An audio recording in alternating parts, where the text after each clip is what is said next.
और सब दिक्कत है। आप लोग ठीक होंगे, अच्छे होंगे, चाय पानी पी लिए होंगे, शाम को टाइम हो गए। आज तो बाहर मौसम ठंडा है, बारिश का मौसम है, लेकिन बारिश हुआ नहीं।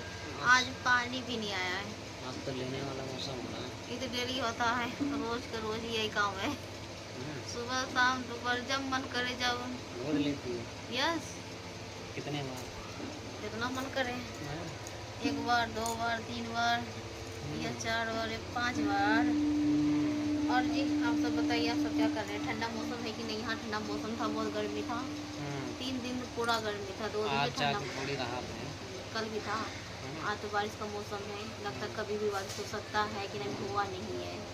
आज पानी भी नहीं है, पानी का दिक्कत बहुत पड़ गई जी। आप लोग के पास पानी है तो पानी भेज दो हमें, पानी का कमी पड़ गया है। इसलिए छोटा बड़ा लग रहा है। मेरा छोटा ही बड़ा है, कोई दिक्कत? ओके बाय, फिर मिलेंगे।